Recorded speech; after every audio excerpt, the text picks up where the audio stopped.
Okay, we'll record it. There Okay. you go. All right. So does anybody have questions to start out with? Did anyone come here for the purpose of like, I have this question and I want to answer it?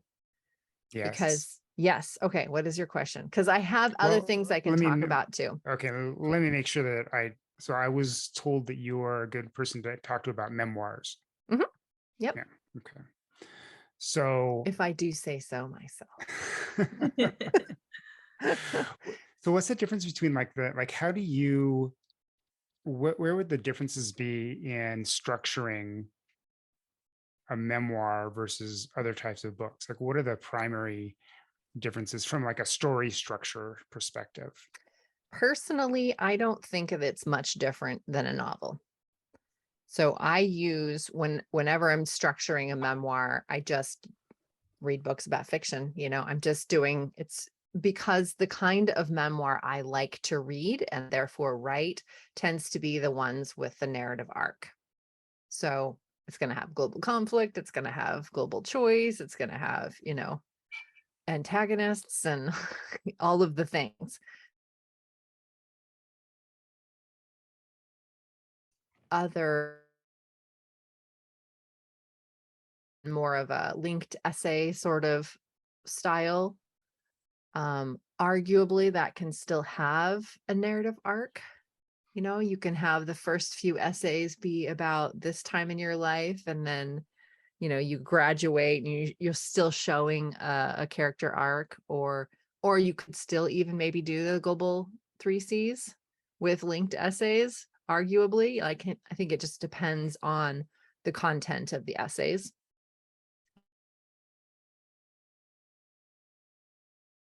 Thing with all these little essays. So whatever that thing is can have a beginning, middle, and an end, sort of. In terms of nonfiction and memoir, obviously memoir is nonfiction, but I'm thinking of like Tim Grall's book Running Down a Dream. Do you read that one? Yeah. Okay. I really dug that. That was awesome. That wasn't a liked the memoir, book. but it kind of was. You know what I mean? Like the nonfiction book was structured like, Well, I think those are the best. yeah, I mean, personally, like the kind of memoirs that I read are the ones where I'm trying to learn something. and they just have Like a lot of I don't personal usually want anecdotes. to. I don't want to usually want to learn about a person. I want to learn something from the person that they've taught through their life experience. Yes, I agree. And I learn about myself when I am reading memoir too. So I'm learning from their Yes. stories as well as whatever it is that they're Yeah. saying. Yeah. Well, there's some people that are like serial, not serial memoir readers, like Mhm. just like they love to read. I don't care whose biography it is. I'm going to read it, like, Yeah, and I like like, the genre memoir. yeah. I have a whole slew of novels that I have on my to be read pile, and I have a whole slew of memoirs just because I like that genre. Yeah. So I love, I mean, this is not about me, but I mean, I love, It's not about me either. you keep moving. I'm moving. Yeah, I think I other people moved. are disappearing. So then Oh, your thing with your window pops up somewhere else. oh, Yeah. So I love nonfiction when it has a lot of personal stuff in it. So like when they talked in the Story Grid, there was a couple of episodes way back when I liked reading when I liked the Story Grid podcast, right when it at the was like beginning. at its heyday, Yeah. right? They went into like the big story, the big idea books and things like that. Those are the kind of where it's like a sort of a crossover between a big idea and the memoir, or you're using those things like real life experience in there. Those Yeah. are my favorites. Lily is writing a book like that right now on Okay. the eco tourism kind of, Mm. and her own experiences. I think not tourism, ecotourism, but kind of like that. Like there's a ecological environmental part of her book, but it's got a lot of her stories in it because I mean, so it is a memoir, but not. It's that, just like what you're saying, like the big concept book and then the personal parts to it too. Yeah. Yeah. I would love Right. if I could go back in time and take my first nonfiction book, mean, there's a lot of me in it, Uh-huh. obviously, so it's like, has a lot of my story in it. But if I Mhm. could go back and make it more memoir-ish as well, I think it would have been a little bit more powerful instead of more of a how-to that had memoir Mhm. snippets. Elements to Yeah. it. Mhm.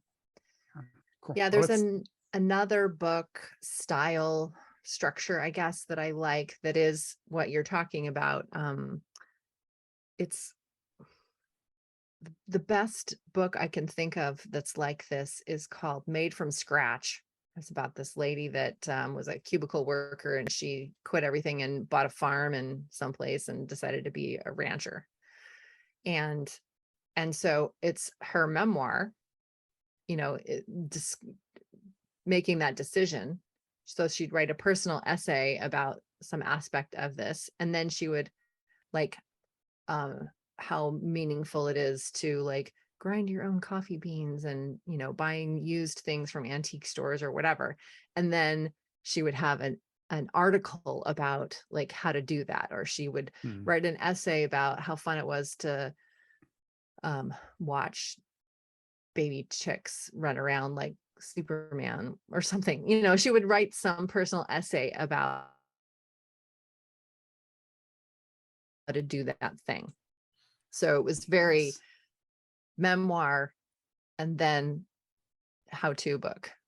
And it was cool. I liked that a lot. Yeah, I've read a couple where it's almost like it's that when then there's recipes Mhm. recipes at every chapter. Like Molly Weisenberg has like has a book like that, or a couple books like that. And You can do that with fiction too, like Water for Chocolate and yeah. But I was reading a thing about an article that talked about that most cookbooks have an element of memoir in them now, and like that's becoming like sort of a trend to do this in cookbooks because there's enough cookbooks. uh-huh. People Enough want to know recipes. like the Yeah. story behind it, and they're tired of finding them all those stories on the blogs before they can get to the recipe, because on Google they just want the recipe. Yeah. Okay, I'm done. I'm gonna let somebody else talk. Okay. Those were cool questions. Thank you. Anybody else have any burning questions I'm about just gonna sit here and anything? look at Erin's piercing eyes. That's why I had that picture shot. It's because it's so scary. It's the I think you should come on with your wizard hat, Erin. Piercing eyes and wizard hat. it's following me wherever I look. Okay, Oh, here we there you go. Score. That's Oh, awesome. I thought that was like a filter at first. That's great. No, it's a real hat. I can tell it's a real hat now. It's cool with the the headphones. the headphones headphones under on. it. That's funny. Awesome. I had a question for you. Yes. When do you know to split your book in two? There's a debate I've been having with myself on mine, as I am a massive overwriter. Well, do you personally ever have the experience of reading a book or watching a movie and you think, oh, like that ended 20 minutes ago, or I don't know if Yes. you've ever, that doesn't happen to me often, but every once in a while I'll be like, okay, this really feels done. And now I'm just sort of skimming to the end. So if you have any fear that yours is like that, then maybe that's a reason to look a little bit more into it. I'm going to turn my mail off. Sorry, I thought I had all my little noisy things off. I didn't hear it. Oh, I guess I heard it in my headphones. How do you know when it's I think if you're trying to tell too many stories. So if you've got a protagonist and they have a need and a want and an external goal, and you've got the 3 C's for them. And then, there's always subplots and side stories and side characters, because that makes it full and normal. I mean, that happens in real life too, right? It's not just this one thing that's happening. So if those side ones start taking over. If there's a character that's really like, no, it's me, I want to tell my story, that could be an indication. I don't really think it has to do with length. I mean, that would be my gut reaction because I only tend to write 60 to 80,000 word books. But if you are writing fantasy, you know, you're going to have big, long books, and there really isn't a rule anymore about how many words a book can be. So, I think that the story ends when the story's done. But if there's too many people trying to tell their story, I think that's probably when I would think, oh, maybe this is 2 books. I had a woman that was I was in a critique group for 10 years, and she was writing the same book the whole time. That's also an indication, I think, maybe that there's more than one book there.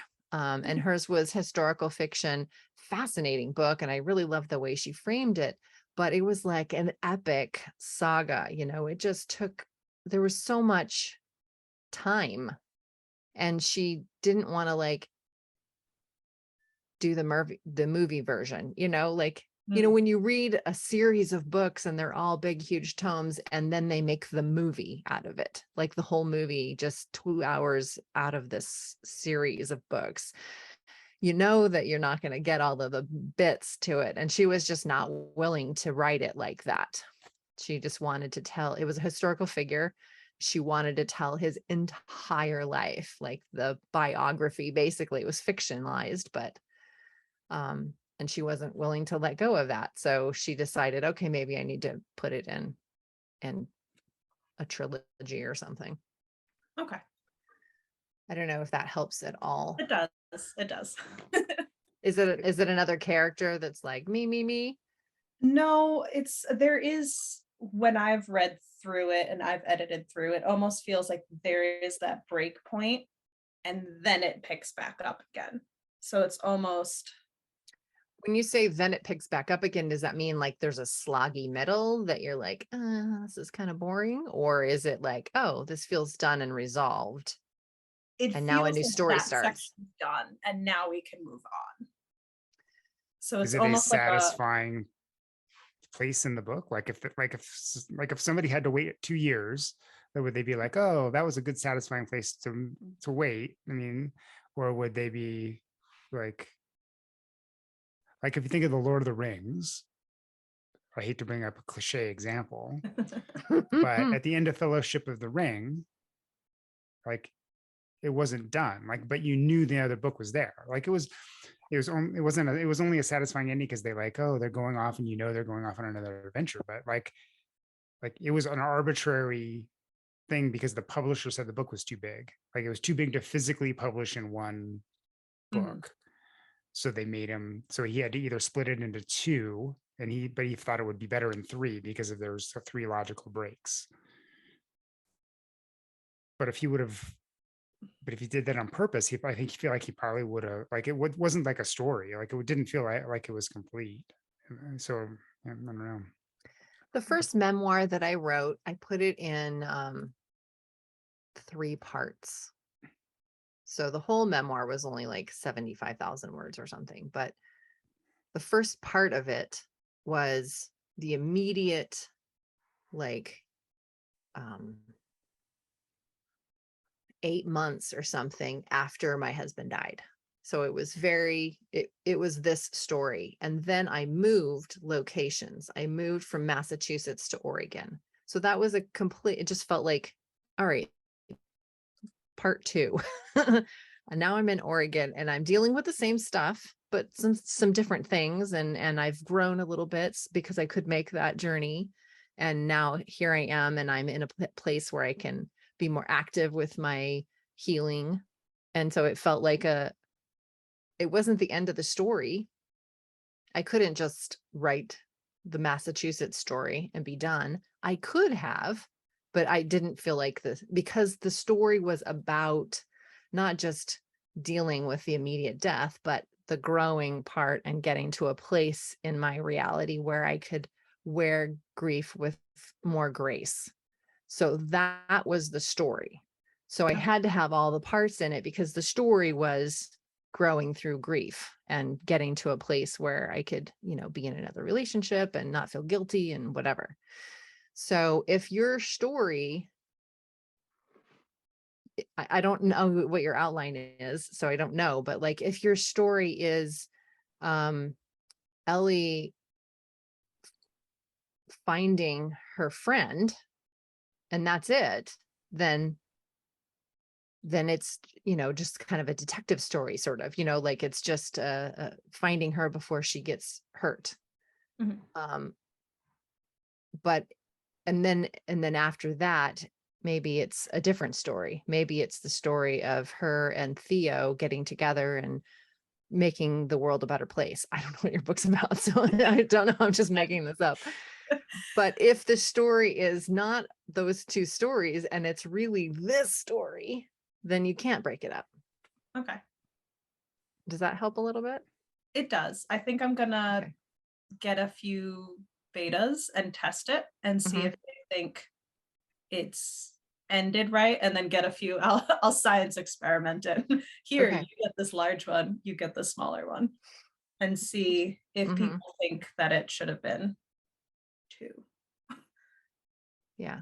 I could see that movie section where you're like, yeah, this could have stopped here. Uh-huh. And then just have the Yeah. sequel, Yeah.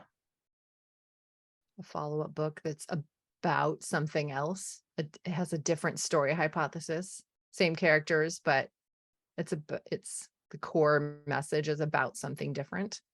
Or is it more like Harry Potter, where like the same thing It is would be a continuation. okay. Cool.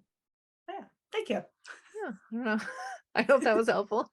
Sometimes it's good just to hear different people's perspectives on it, I guess.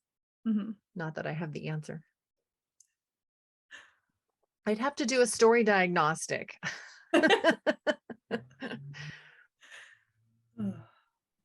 Any other questions so far? Hi, Valerie. The Hello, reason Mary. the reason I stopped in today is I've women's fiction. Since you write women's fiction, Mhm. it's a problem for me. Women's fiction.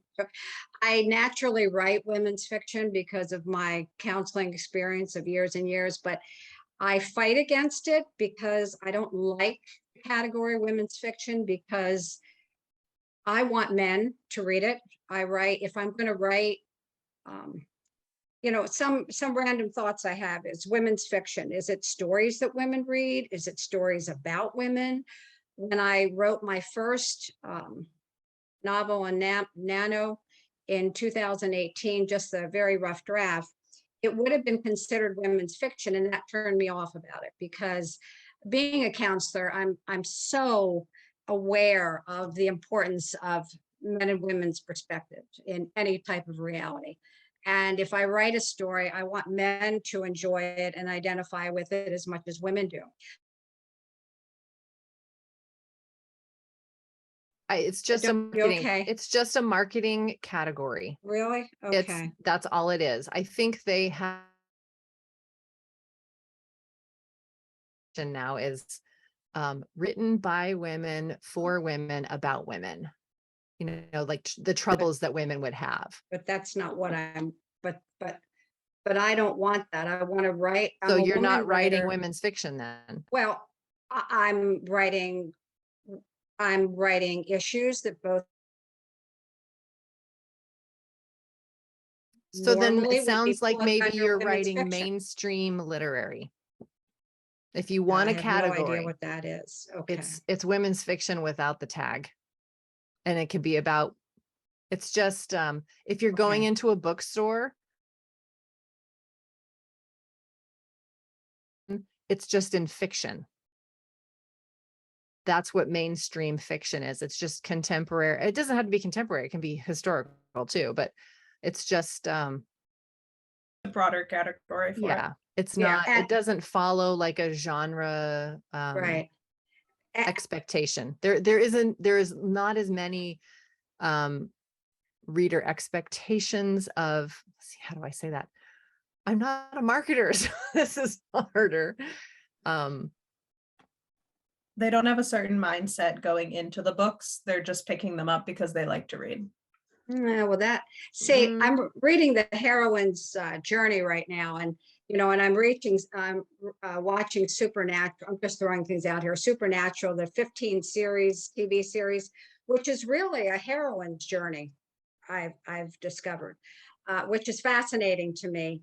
This whole thing about heroine, I mean, makes a lot of sense, but they need a new category then. I don't know how you do that. What is your book about? Oh, that book is over. That was just a practice. That in 2000, now I'm trying to write a thriller because I try and get away from women's fiction as far as I can run. I don't know why. I've got this thing about women's fiction now, but it was about a college student who during the summers worked in a nursing home, and she ended up, it was everything that happened. It was, I guess, coming of age in terms of, her maturity on, the balance between how do you protect the patients and at the same time understand that everyone you're mad at, the staff, the aides, the nurses, they need the same thing that the patients do, which is consideration, caring, affection, love, understanding. So it was that whole, but it wasn't just for women. It was for, No, that just sounds like mainstream fiction to me. That's not women's fiction. And new adult, if you have to like really put something on there. I wouldn't say new adult. New adult is like ages 18 to 24. About 30. Oh, really now? Yeah, But and it what it deals- is but it's it- those but it- college But years. it deals or- with specific topics. Yeah. Yeah, Not and it's just a- the age group. right. This could be an older person. I mean, I could see Yeah. women in my category enjoy that. 60s. See, this 50s. is like if it was a movie, it would just be drama. Yes. It There had you a go. happy ending, but it's, you're right, Roland. Yeah. Yeah. Uh-huh. So literary, so fiction Yeah, is mainstream literary just, fiction. is like drama. Yeah. Because usually, like if it's a comedy, there's another section called comedy or like, humor or something like that. Or I mean, you can have a literary fiction that is a comedy, but And you can have literary fiction that is a ghost story. You can have literary fiction is a great umbrella. It is That's all. drama. It's just drama. Drama. Okay. You're Okay, right. that That's a helps great. me. Thanks, Roland. That was awesome. Thanks. Okay. but it's a Yeah. big problem. You're not alone. Like there's many people that have the same Okay. issue. Like because people talk about literary fiction, but if you go into the bookstore, there might be a literary fiction section in some, but it's like, It's just fiction. like with your finger, it's like drinking tea with your finger up, So it's like, yeah, I used to say I like literary fiction, and I do because I like lyrical prose. I like a lot of attention spent on setting and scene, or not scene, but the surroundings and stuff like that. So like where the crawdads sing, that's still mainstream fiction though. It's not it's- mainstream means for the masses, really, right? Mhm. yeah. So like, It's an if you go to everyman book. literary fiction with the word, Literary fiction would be more it's more like- about the words and about the prose and the style of the, it's like, it's writing for the writing kind of. And I like Yes, that. I there's a dig big that. story. Yes, there could be a big story, but sometimes when people joke in literary fiction that, like sometimes nothing happens. I think So that if- where I okay. draw where the distinguishing line is for me personally as a reader, I've discovered I'll lump literary mainstream together, and often you'll see that literary / mainstream fiction. It is kind of lumped together. I like literary fiction, but I like it leaning more mainstream because I personally, as a reader, find that more accessible. My Mhm. husband is heavy literary fiction. He'll read, Gabriela Garcia Marquez, whatever. Like he reads the Spanish translations, English translations of Spanish work. He reads the magical realism. He likes the very literary. And sometimes I just can't You just Nabokov is a can't. beautiful writer, but sometimes it's really hard to keep turning the pages because it's just, you have to focus so hard on the words to understand what's going on. And I don't find that super relaxing. I think it's beautiful, but I like it a little more on the mainstream side. So like Alice Hoffman or, Sarah Addison Allen. I forget which A goes first. Sarah Addison Allen, I think.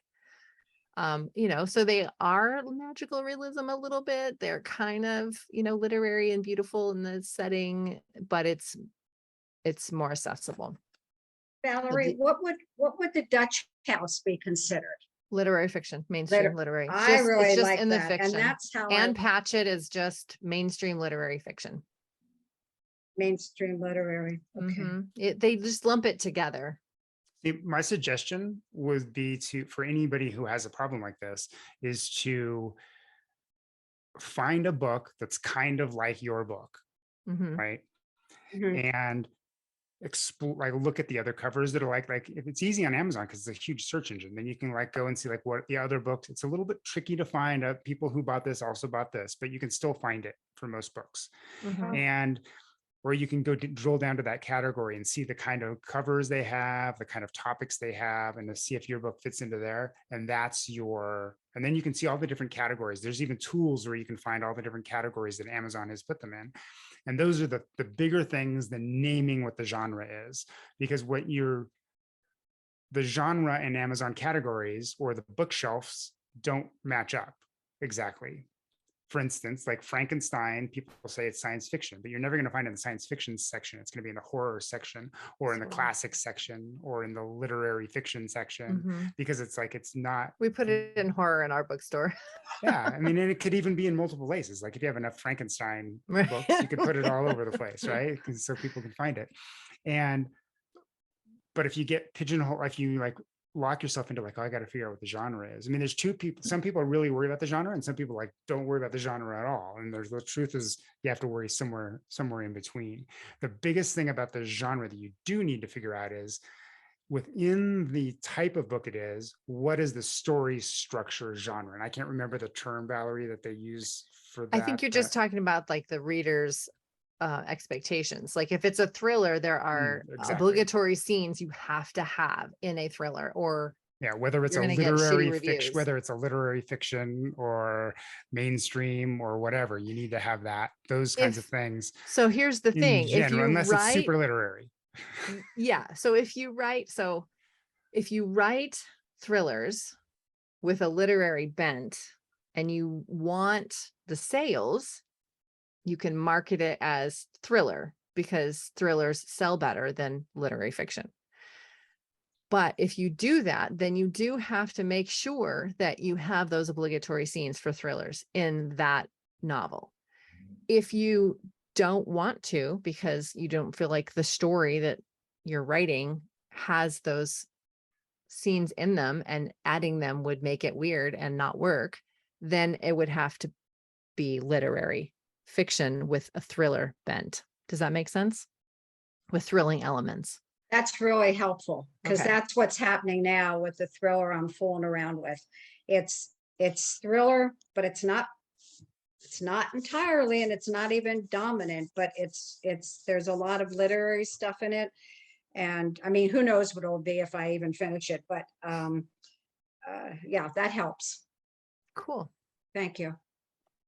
And Roland helped me so much with he was on something with Jeff, and oh, you took the weight off my shoulders when you mentioned in your thing with Jeff. I think you used the term practice.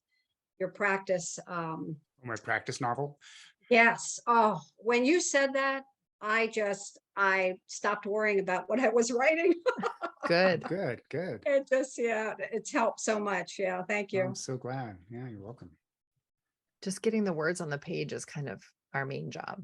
You can craft it, and edit and all that after the fact, but there really is multiple hats that you have to wear, and you have to be able to shed. I was just talking to a client earlier today, and she'd never heard of NaNoWriMo. And that was the first book that I ever finished. I mean, it's a trunk of it should be set fire to. Like, it will never, ever see the light of day. It was totally the practice novel. But it gave me it gave me what I needed because I had little tiny children at home, and my refrain was always like, I don't have time to write. I don't have time to write. So it showed me that yes, indeed, I do have time to write because it was gamified, so I was like trying to win and I had to do my 1,600 words every day or whatever. So I did have time to write, and it turned off that inner editor. It didn't matter what I was writing. It was complete crap, but I got words on the page and I finished a book. That's all that it showed me. So yeah, just get the words on the page and then you can decide what it is later and how to make it be what you want it to be. Hey, JP. Hi, Don. Hello, Teresa. I don't know who you are. I have no picture or anything. Are you just listening? Were you the one that was just listening? I saw somebody Yes, I'm from. just listening. Okay. You're welcome to participate if you have something to say. We don't bite very hard. I know I don't have anything to say and I hate to admit it. I came prepared for that in case, because I've done these before where I showed up and everyone's just like, I'm just here to listen, or, I don't know, I don't have anything. So No, had a this is bunch of- great. This is great. For Yeah. now, I'll warm up sometime down the road. Right on. No expectations. Yeah, I had a bunch of slide decks prepared just in case nobody had questions. So there were lots of things I could talk about. But yeah, keep the questions coming. It's more fun to have conversation like this too. We have a new person. Did somebody come in or out? I heard the whoop noise and then everyone's moved around differently. So something happened. What did I miss? Don and JP joined us. No, I know that, but A After that. motorcycle drove past my place. maybe that's what I heard. I don't know Okay. why it's every meeting the entire neighborhood decides to drive by my house. I think the traffic is always there. You just don't notice it. And now you're like hyper, oh my God, they're going to hear that. So you just notice it. I think that's what's happening. Any editing questions? Any structure questions? Marketing questions? Do whatever you want. I guess I do have one more question. Oh, go ahead. Nope, Don goes first. I already went. Well, hopefully you can hear me okay. I'm driving, so there's not too much background noise. Okay. So I'm getting my line edits back any day now from my editor, and this is my first time working with a line editor. I wonder what are typical expectations of how much back and forth you do once you get that first batch of edits in? Well, I think it depends on your relationship with the editor and if there are any expectations that you set up ahead of time, like if they say unlimited email communication, then that you can just email anytime you want and check in. In terms of receiving feedback, I think that a good rule of thumb is to get yourself all prepared and go ahead and read through everything. And most likely it will be like, oh man, it'll be a mixture of, I thought it was perfect when I handed it over and it's apparently not. And, you might find that there's more work that you have to do on it and you're maybe not mentally prepared the moment that you read it to do that extra work. Usually it's also a combination of that and, oh, I totally get what they're saying and they're right. And I don't want to have to go deal with it, but it's going to make the book better. So have all your feelings, read through everything, have all your feelings, and just sort of sit with that for a minute. And then after a few days, I would go ahead and read through it again, just refresh yourself, make sure that you understand what the line editor has said, and then reach out for another, like I always have a free, follow-up Zoom call or something after for any of my editing clients that want it, just to for clarification or, what's my next step? This is a lot. I'm overwhelmed. What do I do with this? Or, whatever it is that you need. And then I think that every line editor or any editor would expect some sort of follow-up question or thank you, or wow, that's a lot to work on, but now I know what I needed to do, or whatever. So I would at least follow up. I think that's totally fine. And then whatever the story needs from that point on, whatever you need, are you the type of writer that can read through your work and see, okay, here's the checklist, I'm just going to go in and do everything the editor said? Or if you want a second opinion, or are you somebody that's going to need like book coaching through the process of editing? I'm not sure what stage your book is at, or what what are you expecting to hear back from the editor? I don't know if that Yeah, helped you. so I worked with a developmental editor and did beta reading, did several versions. So the other editors have had eyes on it. Mhm. So I have no idea. I suspect it's not going to be anything hugely dramatic. Like, I doubt I'm going to have to do any major rewrites of this section, but Mhm. but other than that, I really have, especially as my first experience with it, I really have no idea. Line editing is a lot of grammar stuff. So it's going to be, if you change the sentence structure here and make it like this instead, then it's less confusing. Or when I read this paragraph, I got kind of bored. I found myself skimming, or, so these are the kinds of comments that you might get from a line editor. Start with page 1 and you go through, oh, this comment, oh, that looks easy. Oh, I just forgot a comma there. No problem. So you're just going through and seeing what they said about your stuff. So usually a line edit is, like you said, the developmental part is done. There isn't going to be a major rewrite. It's just going to be like, a sentence by sentence check, I guess. Sometimes line editing also might include, I really think this is a great place to end the book. So if you could take this chapter and make it the last chapter, and so they might say that, something like that. That kind of is developmental, but it's on such a micro scale that a line editor might say something like that too. So you're just reading what they suggested. They're all suggestions. You don't have to take any of them. You're still, the one in charge with the author badge, right? I'll keep reminding myself of that.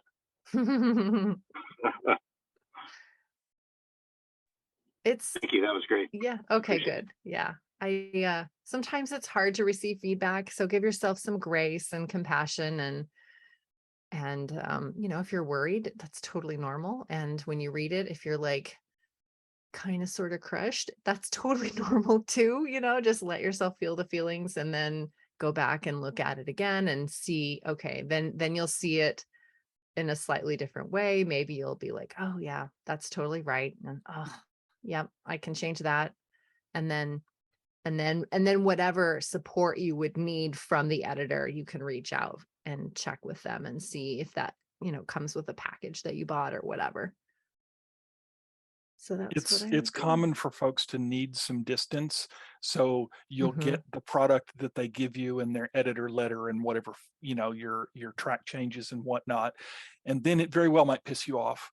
And you Mhm. need, you need some time to calm down and come back to it. So if that happens to you, don't be surprised. And that initial reaction doesn't mean you got a bad edit. It means that you're close to your work and you care about it. Yeah. Excellent. He said it much better than me. But all feelings are valid. Grief is grief, and we're just going to feel some about our stuff. And because it's gone through so many edits already, I feel like you said, it's probably not going to be a big giant thing. It's just going to be commas and move this here, and you don't need all this backstory in this one chapter. It's going to be stuff like that, which is easily fixable. Well, I'm excited to get it. I check my inbox every couple hours right now. That's exciting. I know mine's at the line editor right now too. Kath Reese is doing my memoir right now, and it's due back November. I think beginning of November is when it's due back. But I turned it in early, so maybe she'll turn it in early too. I don't know.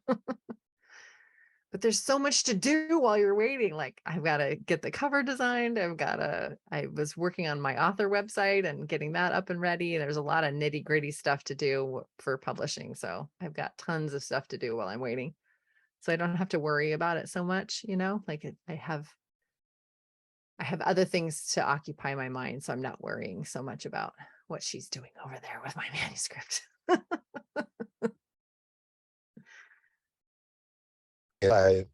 I set a deadline for my book that I have pre-sales and already sold a bunch, and I thought this was plenty of time. It turned out that timeline was really ambitious. So now I'm chomping at the bit because I've only got a short period of time to get them all done. Oh, yeah. Pre-orders are scary. I've learned not to do pre-orders. I mean, I never actually have done a pre-order at a store, but I would tell people like this is the launch day, and I'd plaster it all over my website and talk about it. And I've done that yet again, but I feel like I'm in a better place. This is like book 3, I think. 3 or 4, I can't remember now. And it feels like I have a better grasp on how long things take. So I feel a little more confident about the pub date that I've said. Also, this was fantastic advice from a colleague of mine. He would never, ever set the launch date until once he sent his book to the proofreader. So once the line edits were done and everything was good and he was sending it to the proofreader, then he would say, this is the launch day. And that took a lot of stress out for him. So he wasn't scrambling so much at the end. So I should probably take his advice. Also, who launches a book on January 1st? I mean, that's kind of dumb. I don't know why I arbitrarily picked that day. I'm not even going to be home. I'm going to be at my friend's house and recovering because it's New Year's Day. So I'm not sure what made me think of that, but I don't know. It was just a day I arbitrarily picked. So as long as I'm in that week, I think I'll be okay. Maybe I'll get home and I don't know. Catherine, did you say you had another question? Yeah, so I'm going to be participating in Nano again this year, but I wanted to challenge myself because I am a pantser, Mm-hmm. but I know that I have to do rounds and rounds and rounds of editing because I'm a pantser. And usually I wait until everything's finished before I'll even look back at the Mhm. first sentence written. Mm-hmm. So this time I'm thinking of doing like micro edits when I'm done with a chapter, because I write by the chapter. So I write a chapter, finish it, and then I'd move on to the next one. But I'm thinking of going back and doing like a quick edit. During NaNoWriMo? Yeah, why I not? think because there's not enough time. What is your Yeah. daily word count? I mean, you don't write every day, do you?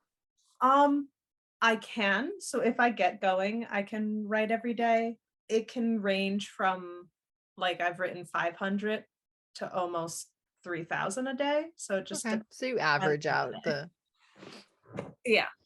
but not editing at the same time. I haven't tried it.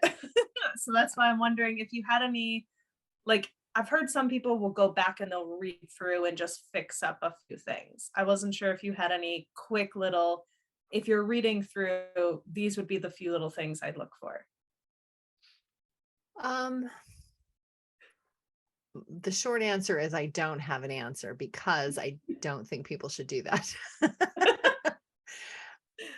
Caveat, unless that's your process and it works for you and you're publishing books. I ended up quitting that critique group I was in for 10 years, we were meeting weekly and bringing in pages, and I ended up quitting because it was messing with my writing process. I was bringing them rough draft stuff and they were critiquing it, and it was like, wrong part of my brain. It really shut down the creativity. And I was so nervous every time I wrote anything because I was trying to make it perfect for them. And that just screwed everything up. So I think that especially if you're trying to write fast, going back and reading what you already wrote is gonna maybe, it would stop me.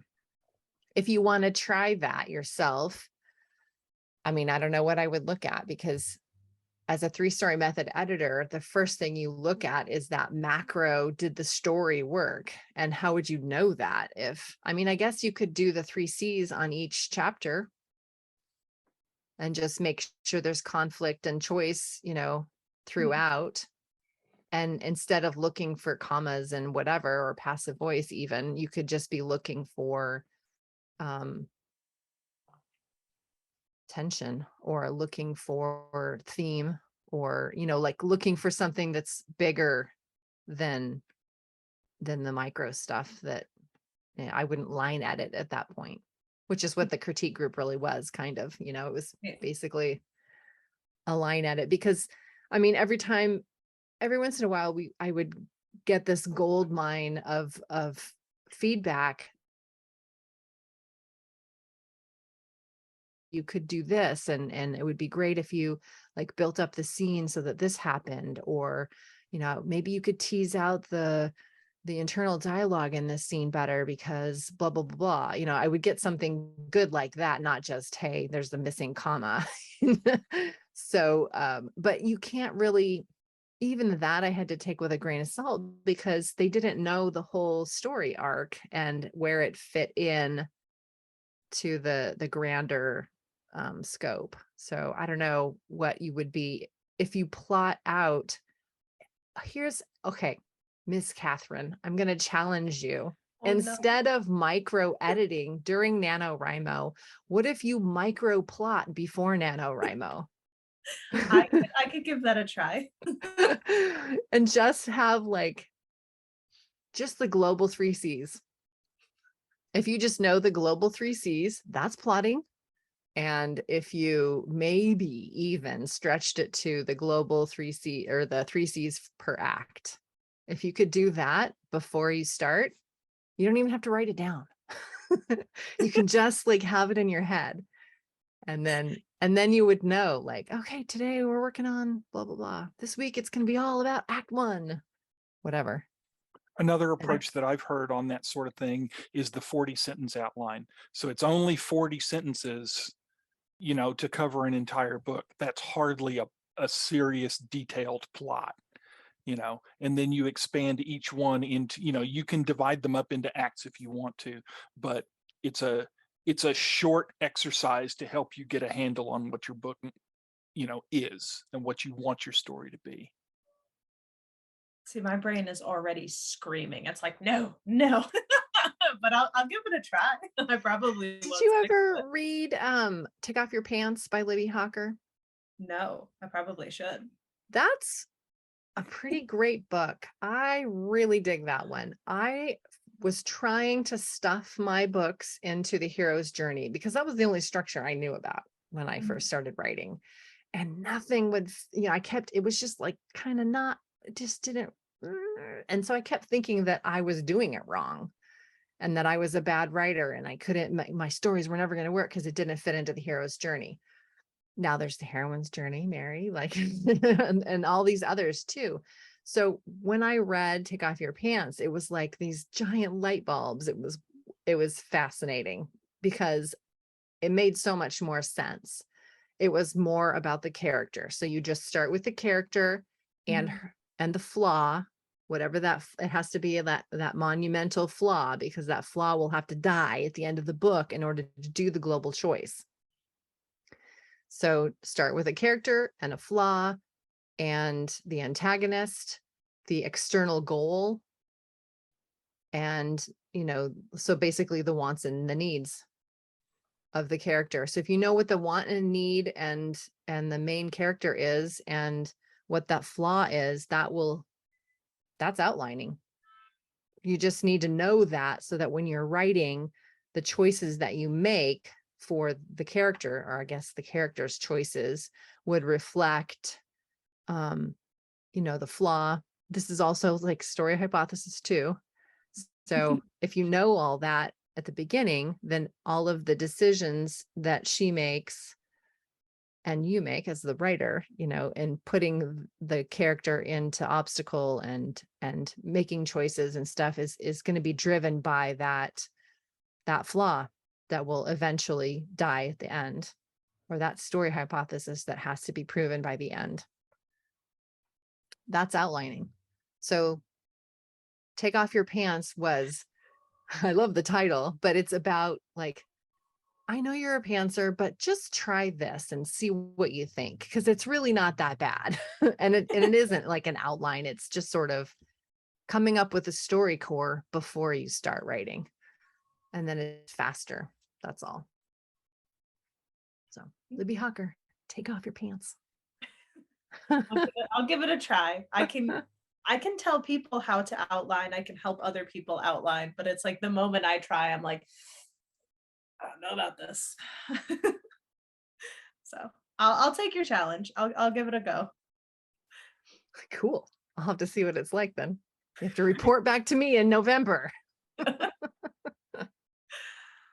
Any other questions? Last 5 minutes. This has been JP, what are the wonderful. eyes? Yeah. Is it because I brought up story hypothesis? Yes. I So- still want that nonfiction book you haven't started writing yet. I always have to say hypothesis in my head in order to write hypothesis, because I keep misspelling it if I don't say hypothesis. Story hypothesis.com.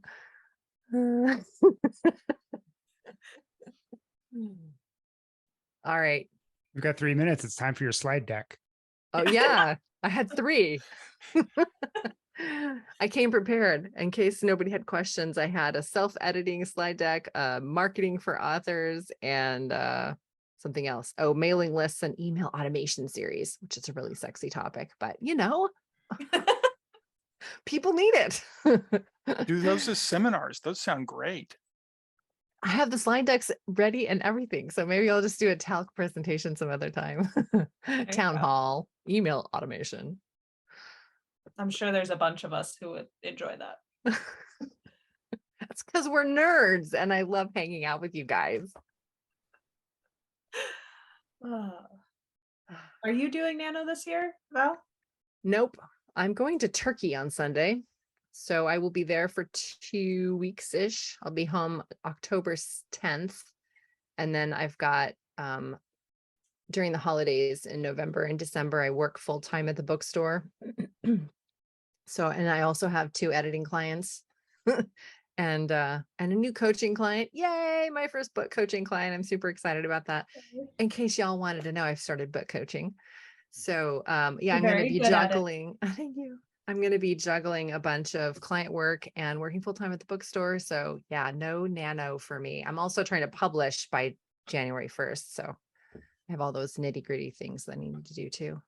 So you can pants a novel is what I'm hearing through Nano. No. No. Pantsing won't work. I also have maybe I should pants a short story. There you go. That's I have an anthology, for the you, deadline. pants I have a short story I need to put in by December 1st, and I haven't even thought about it. So don't think about it. Just write. There's your challenge. there's a my short challenge. story. All right. I'll outline Catherine you. is Pants. going to outline her Nano book, and I'm going to pants a short story, which will be really interesting because I've never written one.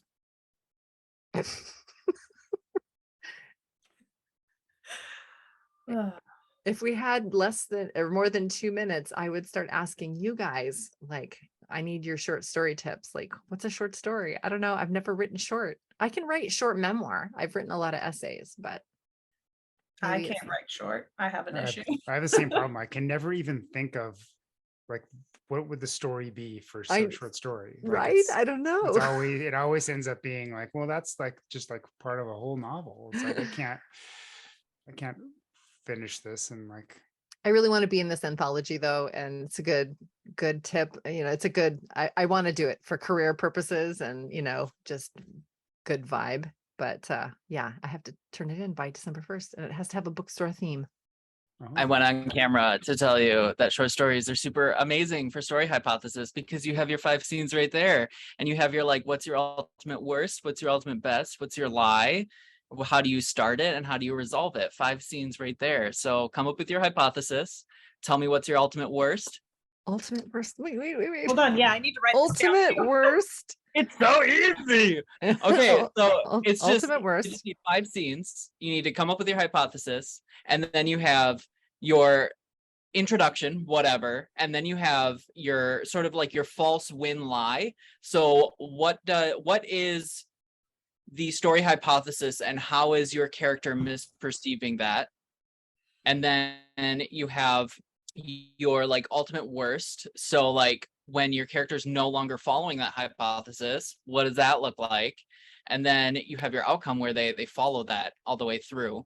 I'm missing a scene here or there, but you hit your conflict choice consequence and you have your 2 obstacles and fit in your hypothesis in there. It's just do that magic. Okay. 3 C's, 2 obstacles, hypothesis, outcome. And Yeah. somehow ultimate worst has to be in there too. Yeah, ultimate Okay. worst comes at like the between the choice and the second obstacle, because usually you go conflict, 2 obstacles, choice, consequence are usually the scenes that I do when I do a short story. Uh-huh. Those doing that, I get about like 7,000 words. You can obviously crunch that down to like 5,000 or less, but Conflict, 2 obstacles, choice, choice, consequence. consequence, magic. And magic. Thank you. That's fucking awesome. Right, I'm writing this down too. I know we're all like taking notes madly. somebody paste that in Slack. Yes. All right. Okay, Make goodbye. all Slack, out- okay. or All right, outline for bye, thank JP's you. book on short stories. I know, right? Sad All on the right. board. That was great. Thank you. Thank Yeah. you for showing up and asking awesome questions. And yeah, I'll be around.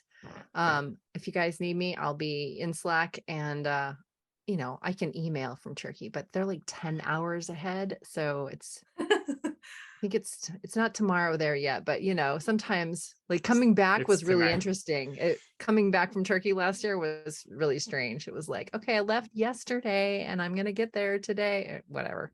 It was really funny. And I'll have the replay up in a couple of hours. Right, you. Well, thank Excellent. you. I'll definitely, especially the first part and the last part, I'm going to be like, The first part and the last part re-listening to. well, Because the he part came about me- on. the part where it's all about me, of course, but then this part about the short story is going to be I key. know. It was funny though. He came on just to say that thing. He looked like a little Japanese character, like one of those Like leaning anime in like characters. this still, It was like a awesome. velociraptor in Jurassic Park. Sweet. All right. Awesome.